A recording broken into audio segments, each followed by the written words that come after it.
جی اگلا سوال ہے، ساتھی پوچھتے ہیں شیخ محترم عید غدیر کیا ہے اور اسے شیعہ کیوں مناتے ہیں؟ اصل میں صحیح مسلم کی ایک روایت ہے حضرت زید بن ارقم رضی اللہ تعالی عنہ سے کہ نبی کریم صلی اللہ علیہ وسلم حجۃ الوداع سے فارغ ہونے کے بعد غدیر کے معنی ہوتا ہے تالاب کے، اور خم ایک جگہ ہے آج کل جو رابغ ہے اسی کے ارد گرد ہے، پہلے جحفہ کہلاتا تھا۔ آپ صلی اللہ علیہ وسلم مکہ مکرمہ سے حج کر کے جب واپس آ رہے 13 تاریخ کو چلے تو 14، 15، 16 یہ 3-4 دن چلتے ہوئے، اس لیے کہ 260 کلومیٹر ہمارے خیال سے یا 200-250 کلومیٹر کچھ ایسے ہیں مکہ مکرمہ سے، وہاں پر آپ صلی اللہ علیہ وسلم قیام فرمائے اور وہیں پر آپ نے خطبہ دیا تھا۔ تو خطبے میں آپ صلی اللہ علیہ وسلم نے، جو صحیح مسلم کے اندر روایت ہے، وہ یہ ہے کہ تمہارے درمیان 2 اہم چیزیں میں چھوڑ کر کے جا رہا ہوں۔ ایک تو قرآن مجید ہے، اللہ کی کتاب ہے، اور اللہ کی کتاب کی اہمیت، اس کو مضبوطی سے تھامے رہنے، اس کا اہتمام کرنے کی آپ نے تاکید فرمائی۔ اور پھر میں دوسری چیز میرے اہل بیت ہے، میرے اہل بیت کے ساتھ تم اچھے طریقے سے پیش آنا، ان کے ساتھ اچھا سلوک کرنا، ان کے ساتھ اچھا سلوک کرنا۔ اب راوی کہتے ہیں کہ ہم نے حضرت زید سے کہا کہ اہل بیت کون ہیں؟ آپ کے ازواج مطہرات ہیں۔ کہا ازواج مطہرات تو آپ کے اہل بیت ہیں ہی، لیکن اہل بیت سے مراد وہ لوگ بھی ہیں جن کے اوپر صدقہ حرام ہے، صدقہ حرام ہے۔ وہ کون سے لوگ ہیں؟ آل علی ہیں، آل عقیل ہیں، آل جعفر ہیں، اور آل عباس ہیں۔ آل علی، آل عقیل، آل جعفر اور آل عباس۔ عباس آپ صلی اللہ علیہ وسلم کے چچا عباس عبد المطلب۔ تو کہنے کے اس وقت آپ نے خطبہ دیا۔ یہ صحیح مسلم میں اتنی حدیث موجود ہے۔ سنن ترمذی اور بعض روایات میں وہاں پر موجود ہے کہ آپ صلی اللہ علیہ وسلم نے فرمایا حضرت علی سے، من کنت مولاہ فعلی المولا۔ اور بعد معاجم اندر کہ اللہم والی من علاہ عاد من عدا، اس کی صحت الباق نزدیک مختلف ہی ہے، بلکہ یہ حدیث اللہم من کنت مولاہ فعلی المولا، یہ حدیث بھی مختلف ہی ہے۔ بعض علماء قبول کرتے ہیں، بعض اس کو قبول نہیں کرتے، لیکن علامہ البانی نے جو الصحیحہ جلد 4 کے اندر جو تحقیق پیش کی ہے اس کو ثابت مانتے ہیں۔ تو حضرت علی رضی اللہ عنہ کے بارے میں آپ نے یہ بیان فرمایا، تو شیعہ کہتے ہیں کہ یہاں پر اللہ کے رسول صلی اللہ علیہ وسلم نے حضرت علی سے کے لیے بیعت کی لوگوں سے، اور یہیں پر یہ آیت نازل ہوئی کہ یا ایھا النبی بلغ ما انزل الیک فإن لم تفعل ما بلغت رسالتہ۔ تو حضرت علی کے بارے میں جو کچھ آپ کو کہا جا رہا ہے وہ پہنچائیے، اگر آپ نے ایسا نہیں کیا تو آپ نے ابھی اپنی رسالت پہنچائی ہی نہیں۔ اور پھر آپ صلی اللہ علیہ وسلم نے جب حضرت علی کے بارے میں لوگوں سے کہہ دیا تو اس وقت آیت نازل ہوتی ہے کہ الیوم اکملت لکم دینکم واتممت علیکم نعمتی۔ لیکن یہ ساری باتیں کیا ہے؟ بنیاد اور غلط ہے۔ الیوم اکملت لکم دینکم، یہ آیت نازل ہوئی ہے کہاں؟ عرفہ کے میدان میں۔ کہاں نازل ہوئی ہے؟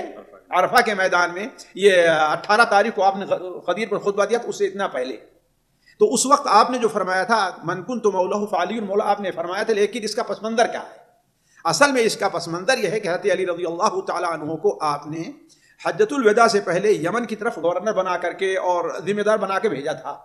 آپ کی ماتحت کچھ لوگ کام کرتے تھے، تو حضرت علی کی جو بعد تقسیم کا معاملہ رہا ہے اس پر لوگوں کو کچھ اعتراض ہوا، اور وہ شکایت لوگ لے کر کے آئے نبی صلی اللہ علیہ وسلم کے پاس۔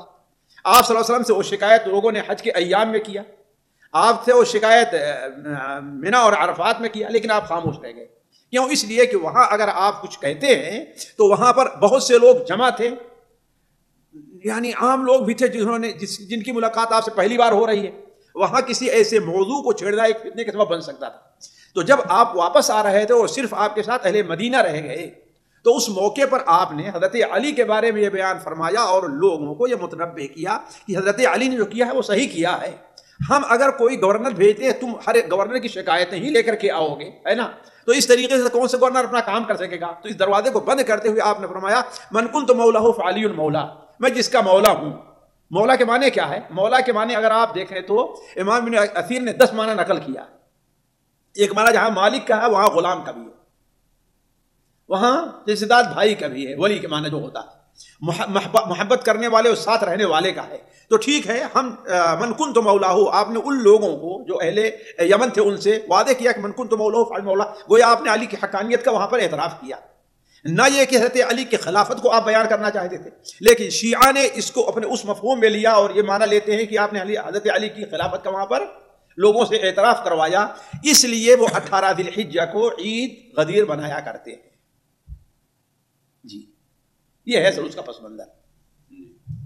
یعنی قرآن و سنت کے حساب سے اہل سنت والجماعت کے سب پاس کوئی ثبوت نہیں ہے، نہ آپ نے وہاں پر حضرت علی کی خلافت کا ذکر کیا، نہ ولایت کا ذکر کیا، اور نہ وہ آیت الیوم اکملت لکم دینکم وہاں پر نازل ہوئی. جی یعنی اہل سنت کے لیے اس دن کو کرنا جائز بھی کوئی اہمیت نہیں ہے اس کی. جی جی سامعین کرام، ہمارے علمی اور عوامی دروس اور سوال و جواب کی مجلسوں سے آپ خود بھی مستفید ہوں اور اپنے دوست و احباب کے ساتھ بھی شیئر کریں. عین ممکن ہے کہ آپ کے شیئر سے کسی کی اصلاح اور آپ کے لیے صدقہ جاریہ بن جائے. واٹس ایپ پر اسلامک میسج حاصل کرنے کے لیے نمبر نوٹ فرمائیں: یعقوب عزیز 00966 5089 5907.